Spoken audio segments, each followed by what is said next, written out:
நான் இதில் வந்து என்ன உங்ககிட்ட ஷேர் பண்ணிக்க போகிறேன் அப்படின்னா, சின்ன குழந்தைங்களோட நிறத்தை அதிகப்படுத்துறதுக்கான ஒரு சின்ன டிப்ஸ். எல்லோரும் என்னென்னமோ ட்ரை பண்ணி பார்த்துருப்பீங்க.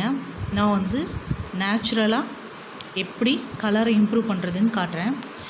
இப்போது அளவு வந்து எப்படின்னா, 200 ml நல்லெண்ணெய்க்கு இந்த 3 பவுடரும் ஒரு பவுடரும் ஒரு ஸ்பூன் வந்து எடுத்து 200 ml நல்லெண்ணெயில் கலக்கணும். அது எப்படி கலக்கணும்னு நான் சொல்கிறேன். ஃபஸ்ட்டு இது என்னென்னா, அதிமதுரம் பவுடர், இது வேப்பிலை பவுடர், இது அருகம்புல் பவுடர்.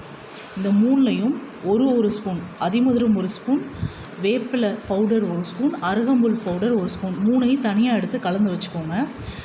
ஃபஸ்ட்டு 200 ml நல்லெண்ணெயை வந்து நல்லா ஹீட் பண்ணணும். ஹீட் பண்ணி நல்லா சூடாக ஏறினதுக்கப்புறம் அடுப்பை ஆஃப் பண்ணிவிட்டு இந்த 3 பவுடரையும் கலந்து வச்சுருக்கோம். அதாவது ஒன்றுலேயே ஒரு ஸ்பூன் அந்த பவுடரை எண்ணெயில் போட்டுடணும். அடுப்பை ஆஃப் பண்ணதுக்கப்புறம் எண்ணெயில் போட்டுட்டு நல்லா கிண்டி விட்டுட்டு கொஞ்சம் நேரம் அப்படியே நல்லா ஆறட்டுன்னு விட்டுறணும்.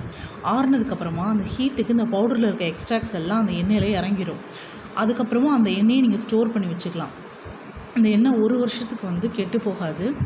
ஆனால் நம்ம சின்ன குழந்தைக்கு யூஸ் பண்ணுறதுனால மேக்ஸிமம் மந்த்லி ஒன்ஸ் நீங்கள் சேஞ்ச் பண்ணுறது பெட்டர். அளவு நீங்கள் பார்த்துக்கலாம். ஆனால் இதுதான் அளவு. 200 mlக்கு அந்த 3லேயும் ஒரு ஸ்பூன். 1 மாதத்துக்கு வர்றதுக்கு நீங்கள் அளவாக எவ்வளோ காய்ச்சணுமோ காய்ச்சி வச்சுக்கோங்க. இதை எப்படி யூஸ் பண்ணணும்னு நான் சொல்கிறேன்.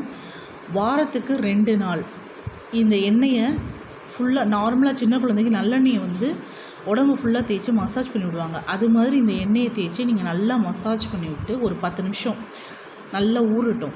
ஊறினதுக்கப்புறம் 10 நிமிஷத்துலேருந்து ஒரு 1/4 மணி நேரம் வரைக்கும் நல்லா நீங்கள் மசாஜ் பண்ணி ஊற வச்சு குளிப்பாட்டினீங்க. வாரத்தில் 2 நாளைக்கு குளிப்பாட்டினீங்கன்னா 2 மாதத்தில் உங்களுக்கு நல்ல டிஃப்ரெண்ட் தெரியும். இதை அப்படியே கண்டினியூ பண்ணுங்கள். நெக்ஸ்ட் வீடியோவில் இதை விட பெஸ்ட் டிப்ஸ் ஒன்று சொல்கிறேன். பாய்.